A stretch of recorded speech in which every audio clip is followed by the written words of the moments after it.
We lost beauty. Oh, not the kind they sell on glossy magazine covers or the type that trends on Instagram for a week. Not the shimmering crowns of pageants or the sleek lines of a brand new car. No, my friend, I'm talking about real beauty. The kind that feels ancient, eternal, the kind that doesn't need to announce itself because it hums in the background of life, waiting for someone, anyone, to notice. But here's the thing. Beauty didn't disappear. We did. We got swept up in the chaos, the endless rush, the mindless scroll. We became too busy, too distracted, too numb. And somewhere along the way, we stopped seeing what was right in front of us. And let me tell you this, what I'm about to say might make you uncomfortable. It might poke at something raw inside you, but I promise, if you stay with me, if you let yourself hear this, by the end, you'll see the world and yourself differently. The world we live in is drowning in self-help, courses, books, hacks, all promising transformation if only you hustle harder, work smarter, or grind longer. But what has this obsession with self-improvement brought us? Rising depression rates, epidemic loneliness, and a quiet, creeping emptiness that no amount of productivity seems to fill. So maybe the answer isn't another book. Maybe it's not about fixing ourselves at all. Maybe the answer lies in something far simpler and far older. Maybe the answer is beauty. And no, I don't just mean sunsets or flowers. I mean something deeper, a kind of beauty that stirs your soul awake, a beauty that can be found in the mess, in the cracks, in the quiet chaos of life. Today, we'll rediscover it together, because seeking beauty isn't just about feeling better, it's about remembering what it means to be alive. Let me ask you something. When was the last time you really saw something? Not just looked at it, not just glanced or scrolled past it, but truly saw with your whole being. Modern life is a paradox. We have more tools than ever to make life easier, more distractions to fill the silence, more entertainment to keep us company, and yet loneliness is at an all-time high.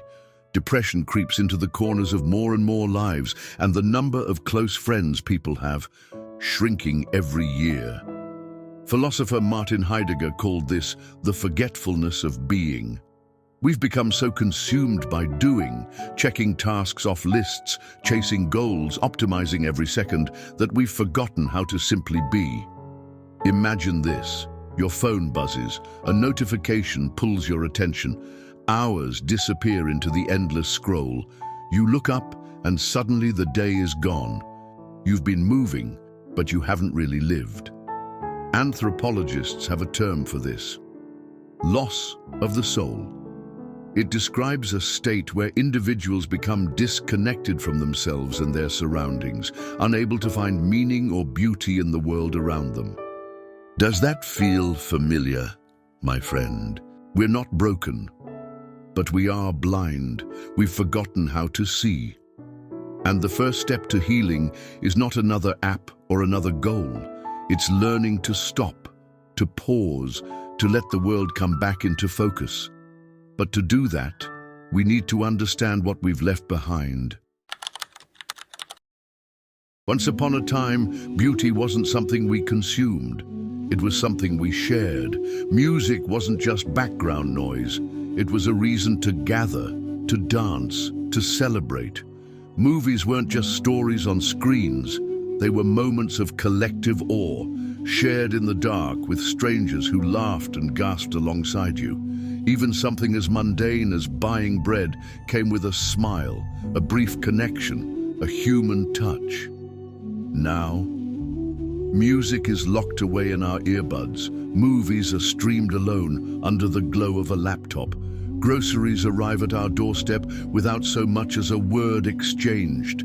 Convenience has replaced connection, and in doing so, it has stolen something vital from us. Anthropologists call this the loss of belonging. When we lose the rituals and shared moments that tie us together, we lose more than tradition. We lose the beauty of being part of something greater than ourselves, and the numbers are bleak. Loneliness has become an epidemic. Depression among teens has doubled in the last decade, and the average number of close friends people have, it's lower than ever before. But connection isn't gone forever. Beauty still thrives in togetherness, in the spaces between us.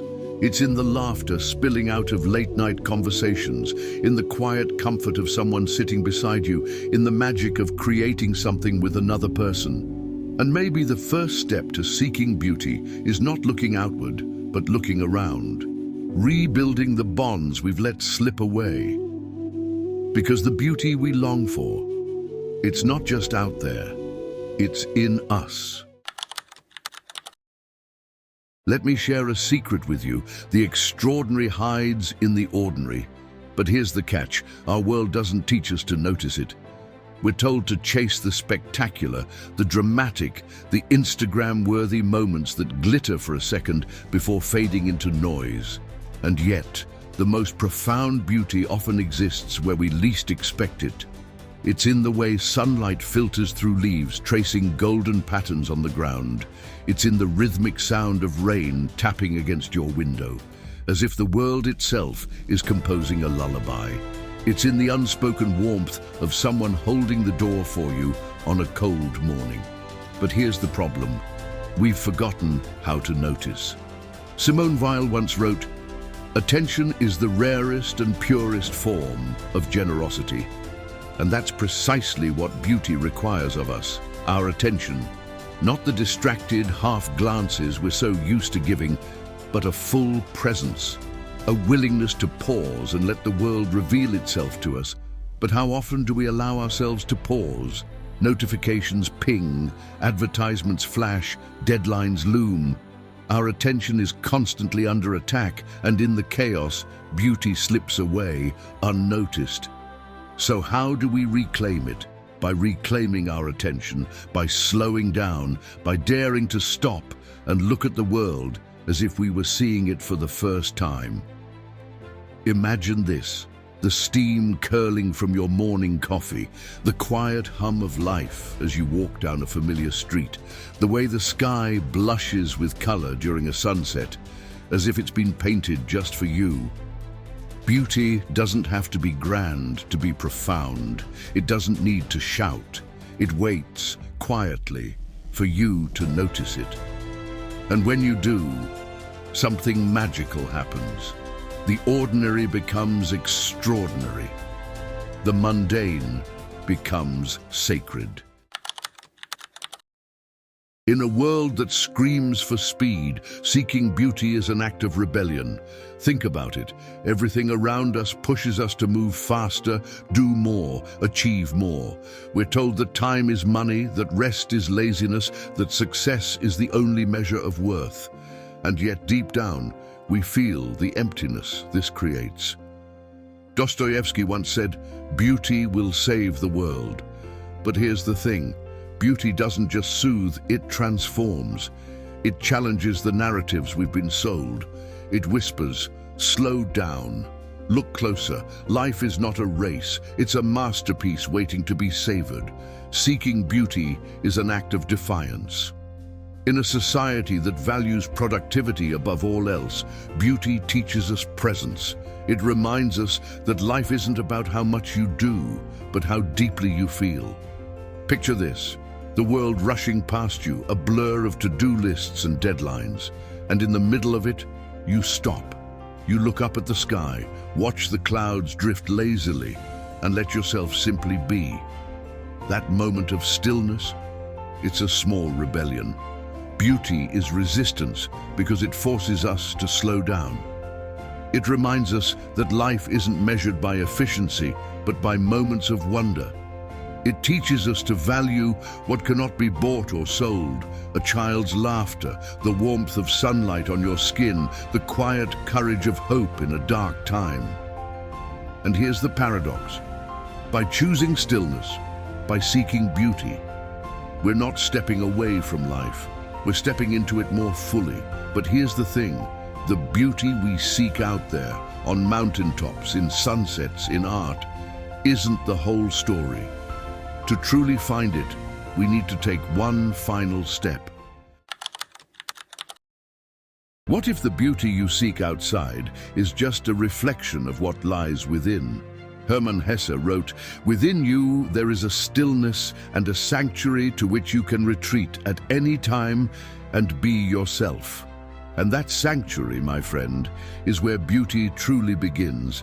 But in a world so loud, so fast, we forget to look inward. We're so busy chasing external validation, external accomplishments, that we neglect the quiet treasures hidden within ourselves. Rainer Maria Rilke said, "If your daily life seems poor, do not blame it. Blame yourself that you are not poet enough to call forth its riches." It's a tough truth to swallow, but also a liberating one, because it means that the beauty you long for isn't something you have to find, it's something you have to see. How do you start? By creating space inside yourself. Take a walk, not to get somewhere, but to simply be. Write down the thoughts that have been quietly waiting for your attention. Close your eyes and listen to the rhythm of your breath, to the stillness within. And here's the secret. The more you nurture the beauty inside you, the more the world outside begins to glow. Suddenly the mundane becomes magical, the ordinary becomes extraordinary. You realize that the beauty you've been searching for has always been there, not in some far-off place, but within you, waiting to be rediscovered.